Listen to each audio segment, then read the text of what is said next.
All right, so we just watched Happy Gilmore 2. All of us have been fans of Adam Sandler movies at some point, at some movie, but most of us have watched Happy Gilmore 2, Happy Gilmore, the original one. Yeah, I've had to have seen it like 15 times. I watched it again not too long ago. God, It holds up. It's so good. So, Tommy, let's start with you. What did you think of Happy Gilmore 2?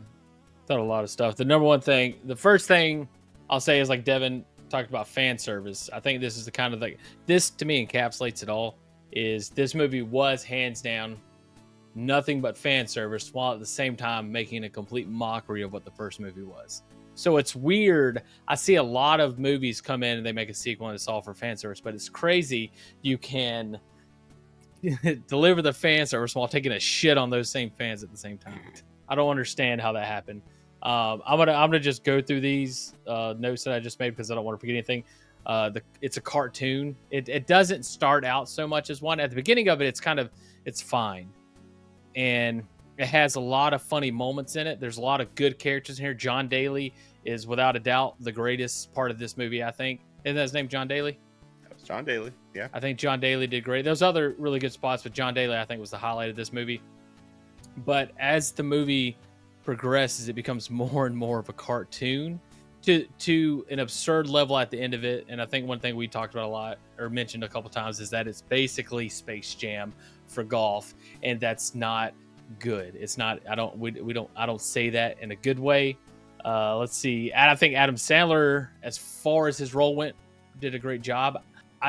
I don't know whose idea this movie was and who thought it was a good idea. And what I hate is that Adam Sandler saw this and he had to green light it in some way. He'd be like, yep, this is okay. And I just don't understand how that whoever's the idea was is an idiot. And if Adam Sandler greenlit it, he's an idiot. I think that's all I have. Neil? So number one, this movie had a $30 million budget, which is actually extremely small compared to some crappy movies, but it's probably high on a higher end for a Netflix film. It only gets that budget because everybody in here is just nepotism. It's like all people that have either been in Adam Sandler movies before, or they're his family, or whatever. And probably half of them didn't even get paid, if I'm gonna guess. I started out liking the film at first. I thought it was kind of fun, but it really, I don't know. At some point, it really just kind of falls off, and I think it's probably because it just keeps doing the same shtick, which is repeating the old shtick. You know what I'm saying? It just keeps repeating the old movie, and at some point you go, okay, guys, we get it. It's funny, haha. It's written by Adam Sandler and some other dude, by the way, so it's probably him that originally came up with the idea. But I don't know. It had promise that it was probably a half an hour longer than it needed to be. It had promise at the beginning. It just fizzles out too strongly, and by the end, it's really just a clown show, kind of, So anyway, that's my thoughts on it.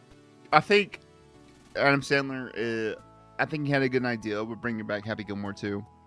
I think the concept itself was pretty good, that Happy Gilmore had made it in the league. He's fallen off and he's trying to get back to where he was.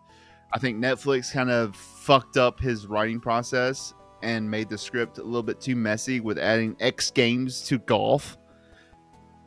Given that we agreed that X Games in golf would be pretty cool. And ironically, it was pretty cool. It would be. But I think it made the movie too cartoony. Given that the first movie wasn't too cartoony until the last bit where Happy Gilmore made it a shot off a fallen pylon or whatever it was. So I like that Shooter McGavin and him became friends in the movie. I like they joined forces against basically like you said earlier, Tommy, the Space Jam aliens that came down. I don't think he and his kids had a good cohesion in the movie. I didn't believe that he cared about his daughter because it was so sparse. There was no like one-to-one moment with him and his daughter, really. And even in a comedy movie, I believe that you can still do the whole 90s and 80s genre of connecting two characters while still having funny moments without it being cartoony. And I think Happy Gilmore 2 didn't have that. Devin. Well, I don't know. I really liked it, and I wrote some notes down here. I'm going to read my notes. Move over, Citizen Kane. Step aside, Casablanca. Happy Gilmore 2 is here, and it's nothing short of a miracle. Adam Sandler doesn't just return to form, he ascends, channeling the fury of 1,000 hockey fights in the heart of a man who just wants to make his grandpa proud. Sandler delivers a performance so electric, so transcendentally ridiculous, that it may have permanently altered the landscape of cinema. When Happy picks up the hockey stick putter hiver once again, it feels like a movie sequel and more like the second coming of comedy.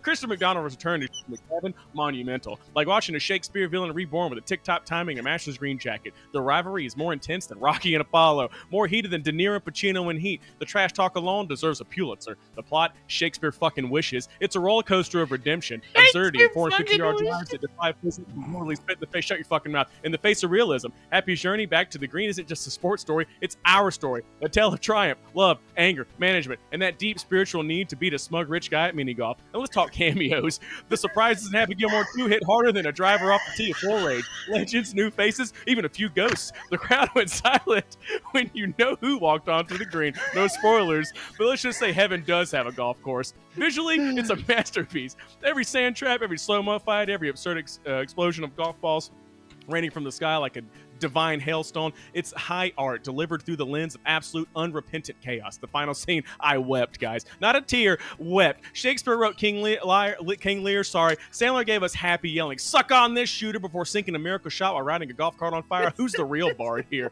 It's comedy and the art of unexpected. Your Happy Gilmore 2 is the Sistine Chapel painted with a hockey stick, dipped in nacho cheese and blessed by car weather. This is gross. Bravo, Sandler. Bravo. 11 out of 10. Hole in one for the soul. Fuck y'all. No, it was pretty. It wasn't that good. Like, I mean, critics rated it everything from shit to fucking shit, and I can't. It's got a 62% on Rotten Tomatoes, and a 74% from audience scores. I mean, it could have been better, I guess. I just wanted to break up the whole like this is what I did. I just wanted to be funny, but No, it was good. it was pretty bad. Like, I didn't really enjoy it that much. I mean, I don't know. Is this what movies are now? Like, is this what it is? I don't know. Let's go out